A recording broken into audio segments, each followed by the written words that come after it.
नमस्कार दोस्तों, स्वागत करती हूँ आपका शारदा क्लासेस सीकर में। आज इलेक्ट्रॉनिक्स मैकेनिक का एक चैप्टर वायर एंड केबल्स के बारे में देखेंगे। वायर एंड केबल्स से जितने भी इम्पोर्टेंट क्वेश्चंस बनते हैं ऑब्जेक्टिव टाइप, वो सारे क्वेश्चंस इसमें डिस्कस करेंगे। पहला क्वेश्चन देखते हैं, विद्युत का सबसे अच्छा चालक कौन सा है? तो विद्युत का सबसे अच्छा चालक जो है वो होता है चांदी, सिल्वर। सिल्वर विद्युत का सबसे अच्छा चालक होता है।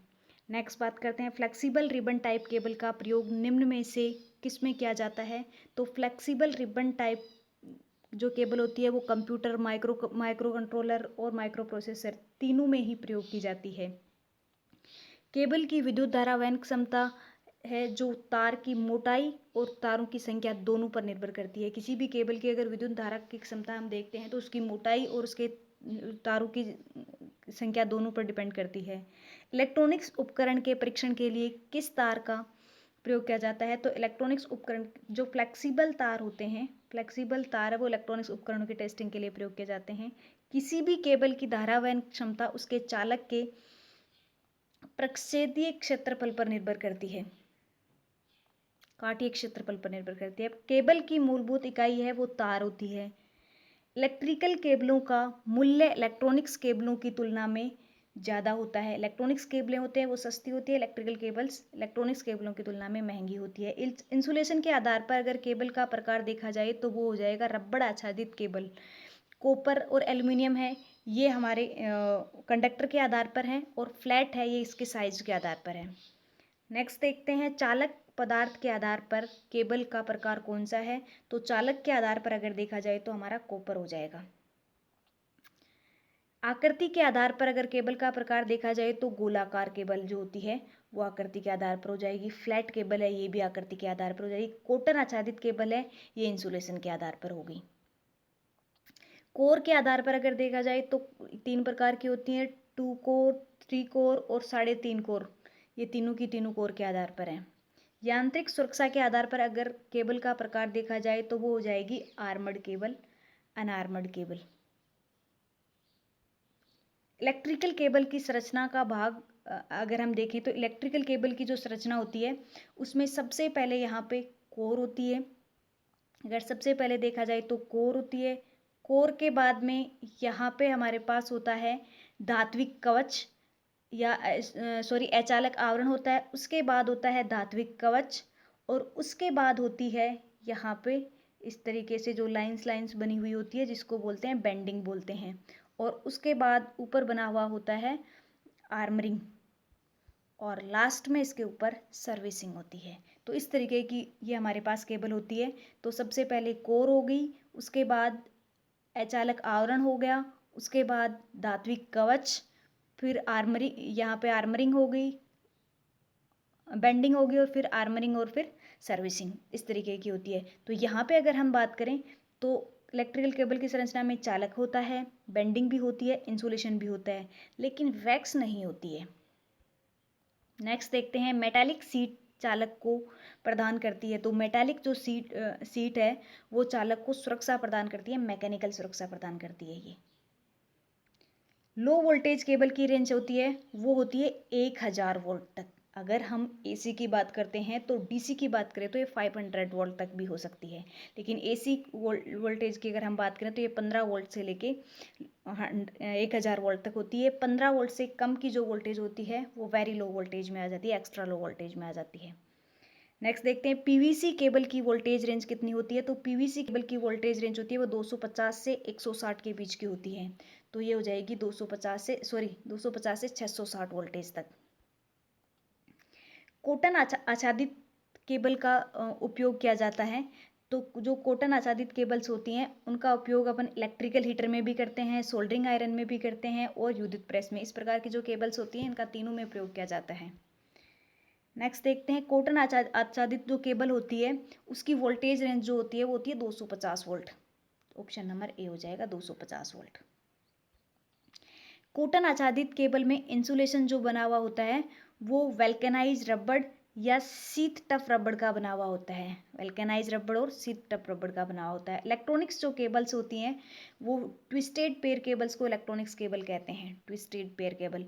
और ये जो ट्विस्टेड पेयर केबल होती हैं इनके लिए जो कनेक्टर यूज करते हैं कनेक्ट करने के लिए, वो कनेक्टर होता है UTP, अनशिल्डेड twisted pair connector.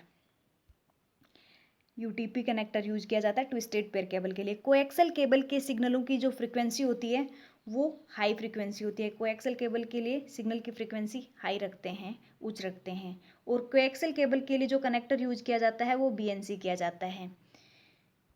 SWG11 के तार का क्रॉस सेक्शनल एरिया SWG जो 14 होता है उसके लगभग दुगुना हो जाता है। SWG जो 11 है उसके जो तार का क्रॉस सेक्शनल एरिया होता है वो SWG 14 के क्रॉस सेक्शनल एरिया का लगभग दुगुना होता है। एक केबल के इंसुलेटिंग प्रतिरोध को मेगर की सहायता से मापा जाता है। कोई भी केबल है उसका इंसुलेटिंग प्रतिरोध अगर हमें मापना होता है तो उसमें हम मेगर का यूज करते हैं। सिंगल स्टैंडर्ड वायर का दूसरा नाम जो होता है वो होता है hookup wire. Single standard wire को हुकअप वायर भी कहते हैं। एक केबल का विवरण दिया हुआ है 7/20। तो 7/20 में अगर हम देखें तो 7 जो है वो हमारे तारों की संख्या को बताता है और 20 है वो SWG को बताता है कि स्टैंडर्ड वायर गेज है या हमारे वायर का व्यास कितना है। तो इसमें तार कितने हो जाएंगे, 7 हो जाएंगे। यहाँ पे गलत दिया हुआ है। लो वोल्टेज ग्रेड की जो वोल्टेज रेटिंग होती है वो कितनी होती है? तो लो वोल्टेज ग्रेड की वोल्टेज रेटिंग 250 होती है। वोल्टेज रेटिंग हो जाएगी 250। नेक्स्ट देखते हैं, एक विद्युत इस्त्री को सॉकेट से संयोजित करने के लिए आप कौन से केबल को वरीयता देंगे? एक विद्युत इस्त्री अगर आप यूज कर रहे हो तो उसके सॉकेट के लिए अगर आपको एक केबल कनेक्ट करनी है तो आप कौन से वाले का को ज़्यादा प्रेफरेंस दोगे? तो ये होगी हमारे पास 3 कोर सूती आवरण युक्त केबल कोर, सूती आवरण युक्त केबल कोर। कि आप जो प्रेस के लिए या इस्त्री के लिए जो भी केबल आप यूज करते हो तो वो आपके लिए हो जाएगी 3 कोर सूती आवरण युक्त केबल। नेक्स्ट देखते हैं, माइकानाइट है। माइकानाइट क्या है? ये एक अचालक ठोस चद्दर है। माइकानाइट जो है वो एक अचालक ठोस चद्दर है। लग एक युक्ति है जो प्रयोग की जाती है। जो लग है ये तार और केबल्स का समापन सिरा बनाने के लिए प्रयोग की जाती है। कोई भी तार बना रहे हैं या जो केबल बना रहे हैं उसका जो एंडिंग सिरा होता है उसको बनाने के लिए हम लग का यूज करते हैं। नेक्स्ट देखते हैं, किसी तार केबल के समापन सिरे पर लग लगाया जाता है। किससे लगाते हैं हम? क्रीपिंग औजार के थ्रू लगाते हैं। अगर लग लगाने के लिए हम किसका यूज करते हैं? क्रीपिंग औजार का यूज करते हैं।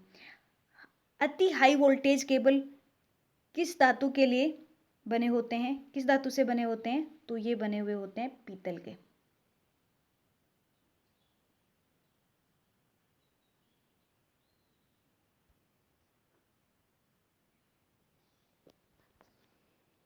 जो उच्च वोल्टेज केबल्स होते हैं ये तांबे के बने हुए होते हैं। नेक्स्ट अगर हम देखें तो 7/20 केबल का अर्थ क्या होता है? अभी भी मैंने थोड़ी देर पहले भी बताया था कि 20 SWG और 7 तार होते हैं इसमें। 20 है ये हमारे SWG को बताता है और 7 है वो हमारे तार को बताता है। नेक्स्ट देखते हैं, पीवीसी केबल के ऊपर थर्मोकपलिक कंपाउंड का आवरण चढ़ाकर तैयार किया जाता है। तो अगर किसी भी केबल के ऊपर अपन पीवीसी केबल का थर्मोकपलिक कंपाउंड चढ़ाकर तैयार करते हैं तो वो ट्रोपोडोर बन जाता है। नेक्स्ट देखते हैं, मीडियम वोल्टेज ग्रेड केबल की अधिकतम सैन्य वोल्टता कितनी होती है? 650 वोल्ट तक होती है। नेक्स्ट देखते हैं, उच्च वोल्टेज ग्रेड केबल की अधिकतम सैन्य जो क्षमता होती है वो होती है 22,000 वोल्ट तक। मीडियम वाले की तो थी 650 तक और हाई वोल्टेज वाली की होती है 22,000 वोल्ट तक। नेक्स्ट देखते हैं, किसी केबल की धारा वहन क्षमता उसके चालक की प्रक्षेप क्षेत्रफल पे, अभी थोड़ी देर पहले भी हमने देखा था, प्रक्षेप क्षेत्रफल पे या उसके क्रॉस सेक्शनल एरिया पे डिपेंड करती है। नेक्स्ट देखते हैं कि दो सूची दी हुई है जिसमें केबल के भाग और पदार्थ दिए हुए हैं कि केबल के कौन कौन से भाग हैं और कौन कौन से पदार्थ हैं। कोर जो है, कोर किस किस से मिलकर बना हुआ होता है? तो हमारा जो कोर बना हुआ है ये एल्युमिनियम से भी कोर बनता है और अगर देखा जाए तो तांबे से भी बनता है। तो हमारा जो कोर होता है वो तांबे से भी बनता है और एल्युमिनियम से भी बनता है। धात्विक कवच की अगर बात की जाए तो धात्विक कवच हमारा बनता है इस्पात तार से। धात्विक कवच जो बनता है ये इस्पात तार से बनता है। और अगर सुरक्षा कवच की बात की जाए तो सुरक्षा कवच है ये लेड या लेड मिश्र धातु से मिलकर बना हुआ होता है। नेक्स्ट देखते हैं, फिर से एक सूची दी हुई है हमें केबल की किस्म, एक साइड में दी हुई है, एक साइड में वोल्टेज दी हुई है। तो लो टेंशन वोल्टेज जो होती है, लो टेंशन वोल्टेज कितने की होती है, ये 1 किलोवाट की होती है। हाई टेंशन वोल्टेज जो होती है वो होती है 11 किलोवाट की, किलो वोल्टेज की। और सुपर टेंशन जो वोल्टेज होती है वो होती है 33 की। और एक्स्ट्रा हाई टेंशन होती है वो 66 की होती है। और केबल ऑयल फील्ड जो होती है वो 132 की होती है। तो हमने देखा लो टेंशन केबल होती है वो 1 किलोवाट की होती है, 1 किलो वोल्ट की होती है। हाई टेंशन जो होती है वो 11 किलो वोल्ट की होती है। सुपर टेंशन जो होती है वो 33 की होती है। एक्स्ट्रा होती है वो 66 की होती है। और केबल ऑयल फील्ड केबल होती है वो होती है हमारे पास 132 किलो वोल्ट की। नेक्स्ट क्वेश्चन देखते हैं, हमें एक डायग्राम दिया गया है चित्र में, पीवीसी केबल का एक डायग्राम दिखा रखा है और हमसे पूछा गया है कि ये किस प्रकार दर्शाया गया है। हमारे पास जो केबल दे रखी है वो कौन सी केबल है। तो ये हालांकि मैंने पहले ही बोल दिया कि पीवीसी केबल का डायग्राम दिया हुआ है, तो ये हो जाएगा हमारे पास पीवीसी केबल। नेक्स्ट देखते हैं, बंद अतिधारा बचाव द्वारा परिपथ के लिए केबल में आवश्यक धारा प्राप्त करने के लिए सामान्य विद्युत धारा वहन क्षमता का मान कितना होना चाहिए। तो इसके लिए हमारा मान जो होता है वो होता है 0.91। नेक्स्ट देखते हैं, लो वोल्टेज निम्न में से किस केबल का धात्विक आवरण को अर्थ करना आवश्यक होता है। तो हमारे पास ये होता है लेड शीट, इसको अर्थ करना आवश्यक होता है। लेड शीट जो होती है इसको अर्थ करना आवश्यक होता है। नेक्स्ट हमारे पास फिर से एक डायग्राम दिया गया है और डायग्राम के ऊपर एक सिंबल देख के हमें पूछा गया है कि ये जो एक्स है ये किस चीज़ को बता रहा है हमारे पास। तो ये एक्स हमारा बता रहा है, थोड़ी देर पहले मैंने आपको बताया था आर्मरिंग को। ये किसको बता रहा है, आर्मरिंग को बता रहा है। अभी थोड़ी देर पहले भी हमने देखा था कि ये जो होता है ये हमारे पास कोर होती है, ये हमारे पास होती है कोर। और अगर ये देखा जाए तो ये हमारे पास होता है अचालक आवरण होता है। उसके बाद अचालक आवरण के बाद हमारे पास आता है धात्विक कवच, और धात्विक कवच के बाद हमारे पास आती है कई केबल्स में बेंडिंग भी दी हुई होती है, तो इसे हम बेंडिंग भी दी हुई होती है। धात्विक कवच कईयों में होता भी, कईयों में नहीं भी होता है। और फिर हमारे पास ये हो गया आर्मरिंग, और ये लास्ट में होती है हमारी सर्विंग।